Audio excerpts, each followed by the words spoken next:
Hi friends, welcome to serials கொண்டாட்டம். நம்ம 3 முடிச்ச சீரியலில் இப்போனா இன்ட்ரெஸ்டிங்காக போயிட்டுருக்குன்னா, பரமேஸ்வரியோட வலையில் சிக்கிய ரஞ்சித்னால பரமேஸ்வரியோட வலையிலேருந்து இப்போது மீட்கப்படவே முடியல. இந்த வீடியோவை ஃபுல்லாக பார்த்தது அந்த வீடியோக்கான ட்விஸ்ட் என்ன அப்படிங்கிறது உங்களுக்கு தெரியும். அதுக்கு முன்னாடி நம்மளோட சேனலை நீங்கள் சப்ஸ்கிரைப் பண்ணாமல் பார்த்தீங்கன்னா சப்ஸ்கிரைப் மட்டும் பண்ணிவிட்டு வீடியோவை ஃபுல்லாக பாருங்கள். அப்போ தான் வந்து வீடியோவில் இருக்க ட்விஸ்ட்டும் கண்டென்ட்டும் உங்களுக்கு பயங்கரமாக புரியும். வாங்க இப்போ நம்ம வீடியோக்குள்ளே போயிடலாம். ரஞ்சித்துக்கு ஒரு கால் வருது. ரஞ்சித் வந்து நலங்கு ஃபங்க்ஷனுக்காக வீட்டை விட்டு வெளியே போயிடலான்னு சொல்லிட்டு சூர்யா சார் வந்து ஒரு கெஸ்ட் ஹவுஸையும் வந்து ரஞ்சித்துக்கு பார்த்துட்டாங்க. இப்போ குடும்பத்தோடு வந்து அந்த கெஸ்ட் ஹவுஸ்க்கு ஸ்விட்ச் ஆயிடுறாங்க. குடும்பத்தோடு அந்த கெஸ்ட் ஹவுஸ்க்கு போயிடுறாங்க. சுந்தரவழி வீடோட அந்த கெஸ்ட் ஹவுஸ் வந்து செம்மையாக இருக்குது. சரி, நல்லபடியாக வந்து நலங்கு ஃபங்க்ஷன்லாம் நடக்க போகுது அப்படின்னு நம்ம பார்த்தா, நலங்கு ஃபங்க்ஷன் நடக்க ஸ்டார்ட் ஆக போகுது. எல்லாருமே வந்துட்டாங்க. சுரேகாவோட ஃப்ரெண்ட்ஸு, அதுக்கப்புறம் எல்லாருமே வந்துட்டாங்க. வந்த இடத்துல பார்த்தா ரஞ்சித்து நம்ம சுரேகாவுக்கு நலங்கு வைக்கணும்னு யோசிக்கும் போது கரெக்டாக ரஞ்சித்துக்கு ஒரு கால் வருது. கால் வந்ததுக்கப்புறமா ரஞ்சித்தும் அந்த காலை ரொம்ப சீக்ரெட்டாக போய் அங்கிட்டு போய் பேசிட்டு அந்த காலில் யாருன்னு பார்த்தீங்கன்னா பரமேஸ்வரி உடனே ரஞ்சித் கிட்ட, என்ன ரஞ்சித், அந்த பாம்பு விஷயத்துலேருந்து நந்தினி தப்பிச்சிட்டா போல அப்படின்னு சொல்ல, ரஞ்சித், ஆமாம், உங்களுக்கு நான் 20 லட்ச ரூபா கொடுத்தது வேஸ்ட் ஆயிடுச்சு. ஓட்ட பாம்பை போய் எனக்கு கொடுத்துட்டீங்க. அந்த நந்தினியை கொத்துன்னு பார்த்தா அது நந்தினி கிட்ட அடங்கி போகிற பாம்பாக இருக்குது. உங்களை நம்பி இனிமேல் பிரயோஜனமே கிடையாது. நானே அந்த நந்தினியை எப்படி சாவடிக்கணுமோ நான் அப்படி சாவடிச்சுக்கிறேன். உங்களோட கான்டாக்ட் இனிமேல் எனக்கு தேவையில்லை அப்படின்னு சொல்லிட்டு ரஞ்சித் வந்து பரமேஸ்வரி கிட்ட சொல்ல, பரமேஸ்வரி உடனே, என்ன ரஞ்சித், இப்படி நம்மளோட டீலிங்கை முடிச்சுட்டா என்ன பண்ண முடியும்? உங்களை நான் நேரில் பார்த்து பேசணுமே அப்படின்னு சொன்னோடனே ரஞ்சித், ஐயோ இப்போலாம் முடியாது, நான் இப்போது பெரிய பிஸியான விஷயத்தில் இருக்கேன். என்ன பிஸி? என்ன நலங்கு ஃபங்க்ஷன் போயிட்டுருக்கா அப்படின்னு சொல்லிட்டு பரமேஸ்வரி கேட்க, ஆமாம், உனக்கு இதெல்லாம் உனக்கு எப்படி தெரியும் அப்படின்னு கேட்க, பரமேஸ்வரி உடனே, டே ரஞ்சித், நீயே பெரிய கேடி, உன்னை விட நான் கேடி, எனக்கு தெரியாதடா உன் வீட்டில் என்ன நடக்குது ஏது நடக்குது அப்படின்னு சொன்னேன். ரஞ்சித் உடனே, ஏய், வார்த்தையே அளந்து பேசி, என்ன மரியாதை இல்லாமல் பேசிகிட்டு இருக்க அப்படின்னு சொன்னோடனே பரமேஸ்வரி, ஏய் நிறுத்துடா, அப்படி தானே பேசுவேன், கொலைக்காரனுக்கெலாம் என்னடா மரியாதை, பொறுக்கிக்கெலாம் என்னடா மரியாதை அப்படின்னு சொல்லிட்டு ரஞ்சித்தோட மூக்கை உடைக்கிற மாதிரி வந்து பரமேஸ்வரி கேள்வி கேட்குறாங்க. பரமேஸ்வரியும் அப்படி தான், அதுவே விஷயம். ஆனால் வந்து ரஞ்சித் வந்து பரமேஸ்வரியை நம்பி போனாங்கல்ல, இப்போ நல்லா படட்டும் அப்படிங்கிற மாதிரி பரமேஸ்வரி வந்து ரஞ்சித் கிட்ட கேட்க, ரஞ்சித் உடனே, நீ வந்துன்னு வச்சுக்கோ, உனக்கு அவ்வளோதான் அப்படின்னு சொல்லிட்டு சொல்லவும், உடனே பரமேஸ்வரி, டே ரஞ்சித், நீ எதுக்காக நந்தினியை கொலை பண்ண, உன்னோட எல்லா பற்றின ஆதாரமும் விஷயமும் எனக்கு தெரியும்டா அப்படின்னு சொல்லிட்டு ரஞ்சித் கிட்ட சொல்லிடுறாங்க. ரஞ்சித்துக்கும் பெருசாக ஷாக் ஆயிடுச்சு.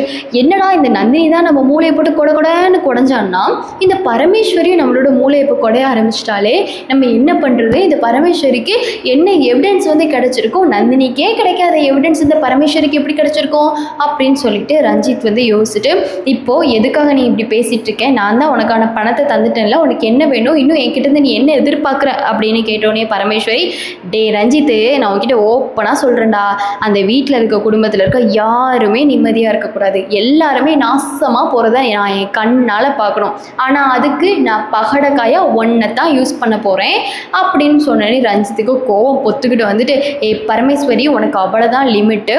நான் வந்து நந்தினியை கொலை பண்ணுறது வேற ஒரு விஷயம். நீ இந்த குடும்பத்தை பழி வாங்கணும்னு நினைக்கிறது அது உன்னோட விஷயம். நீ உன்னோட விஷயத்துக்கு நீ என்ன வேணால் பண்ணிக்கோ. என்ன எதுக்கு இந்த பிரச்சனையில் என்ன எதுக்கு இழுக்கிற?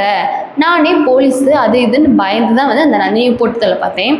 இப்போ ஒன்றையும் நான் போட்டு தள்ளணுமா அப்படின்னு சொன்னோடனே பரமேஸ்வரி ஒரே சிரிச்சுக்கிட்டு, டே ரஞ்சித்து, என்னடா நீ பால்வடியும் பிள்ளையா இருக்க, உன்னை அறிவாளின்னு நினச்சேன்.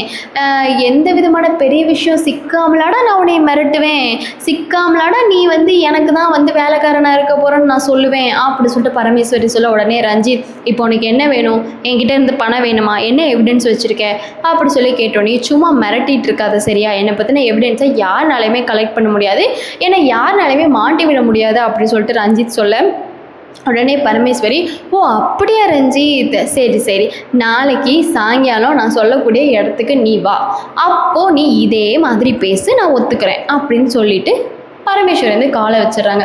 உடனே வந்து ரஞ்சித்துக்கு நலங்கு ஃபங்க்ஷனும் நடக்குது. ரஞ்சித்துக்கு ஒரே யோசனை, ஐயோ இது என்னடா புது பிரச்சனை, இந்த நந்தினி தான் இவ்வளோ பிரச்சனை பண்ணுறான்னு பார்த்தா இந்த பரமேஸ்வரிகிட்ட போயிட்டு நம்ம தேவையில்லாமல் சிக்கிட்டோமே, இந்த பரமேஸ்வரி பெரிய கேடியாச்சே, இந்த பரமேஸ்வரி நம்மளுக்கு என்ன பண்ண போகிறானே தெரியல. ஆல்ரெடி 25 லட்சத்தை இந்த பரமேஸ்வரி கிட்ட கொடுத்து எந்த வேலையுமே நடக்கலை, இப்போ என்ன ஆக போகுதுன்னு தெரியலன்னு சொல்லிட்டு ரஞ்சித் யோசிக்கிட்டே அடுத்த நாள் பரமேஸ்வரி சொன்ன இடத்துக்கு போகிறாங்க. அப்போ தான் பரமேஸ்வரி ரஞ்சித்தோட ஃபோனை பரமேஸ்வரி வச்சுருந்தாங்க. இது பெரிய ஒரு ட்விஸ்ட்டாக ரஞ்சித்துக்கு இருந்துச்சு. அப்போ தான் ரஞ்சித் வந்து இந்த ஃபோன் எப்படி அப்படி சொல்லி கேட்கவும், இந்த ஃபோன் எப்படியா, உங்கள் வீட்டு ஆளுங்கள்லாம் என்னென்ன பேசுகிறாங்க இதெல்லாம் கேட்குறதுக்காக எங்கள் அண்ணனை ஒரு நாள் உங்கள் வீட்டுக்கு விருந்தினராக போக வச்சேன். அப்போ எங்கள் அண்ணன் என்ன பண்ணாங்க தெரியுமா, நீங்கள் என்னெல்லாம் பேசுறீங்கிறதுக்காக ஒரு ஸ்பீக்கர் இருக்குல்ல, குட்டி ஸ்பீக்கர், அந்த ஸ்பீக்கரை உங்கள் வீட்டில் ஒரு மூலையில் தான் வச்சுருக்காங்க. ஆனால் அந்த ஸ்பீக்கர் இருக்கிறது கூட தெரியாமல் நீ ஒரு நாள் என்ன பண்ண தெரியுமா, அந்த ரூமில் போயிட்டு இந்த ஃபோனை காணும், இந்த ஃபோனை தேனப்போ இந்த நந்தினி இது பண்ணா அப்படிங்கிற வார்த்தையை நீ விட்ட. இந்த ரெக்கார்டை யார் கேட்டா, என் கூட பிறந்த என் உடன் பிறப்பு எங்கள் அண்ணன் இந்த ரெக்கார்டை கேட்டதுக்கப்புறமா என்னட்ட ஓடி வந்து தங்கச்சி மேலே இருக்கிற பாசத்தில் சொல்லிட்டாரு.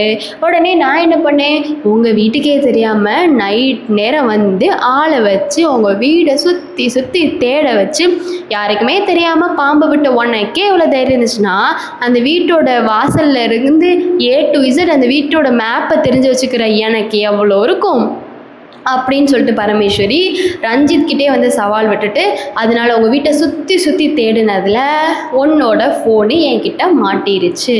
ஃபோனுக்கு பார்த்தா பெரிய பாஸ்வேர்ட் இருக்குது. சரி இதெல்லாம் பெரிய மேட்டர்னு சொல்லிட்டு ஃபோன் கடையில் போயிட்டு பாஸ்வேர்டெல்லாம் ஓப்பன் பண்ணாதான் தெரியுது, அப்பப்பப்பப்பப்பப்பா நீ எவ்வளோ பெரிய கேடியாக இருந்திருக்கே ரஞ்சித்து, ஒன்றை போய் நான் இவ்வளோ சாதாரணமாக எடை போட்டுட்டேனே, எனக்கு அப்போவே தெரியும்டா நீ ஒரு கில்லாடி கேடின்னு.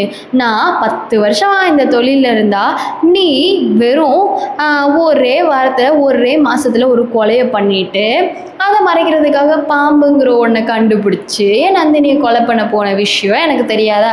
இங்கே பாரு ரஞ்சித்து, நந்தினி கிட்ட இந்த எவிடன்ஸ்லாம் இருக்குமா இல்லையான்னு தெரியாது, ஆனால் இந்த பரமேஸ்வரி கிட்ட ஒன்றை பற்றின அத்தனை எவிடன்ஸும் இருக்குது. இனிமே நாங்கள் என்ன சொல்கிறோமோ அதை தான் நீ கேட்கணும் அப்படின்னு பரமேஸ்வரி சொன்னோடனே உடனே ரஞ்சித்துக்கு பேச்சும் வரலை, பார்வையும் வரலை, காதும் கேட்கல, அந்த மாதிரி உறைஞ்சு போய் நிற்கிறாரு.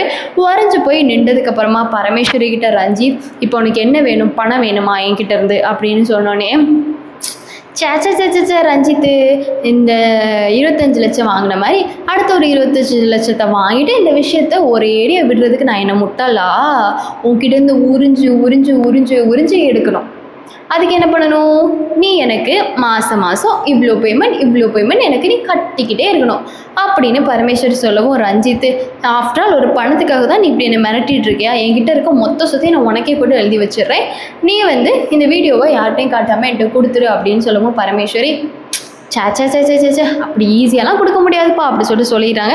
இதுக்கப்புறம் என்ன ஆக போகுது அப்படின்னு உங்களுக்கு தெரிஞ்சுட்டா கமெண்ட்ஸ் மூலமாக ஷேர் பண்ணுங்கள். இந்த வீடியோ பிடிச்சிச்சுன்னா கண்டிப்பாக லைக் பண்ணுங்கள். சூர்யாவை பிடிக்கணும், சூர்யா சூப்பர்னு சொல்லிட்டு கமெண்ட் பண்ணுங்கள். நெக்ஸ்ட் வீடியோவில் பார்க்கலாம். டடா.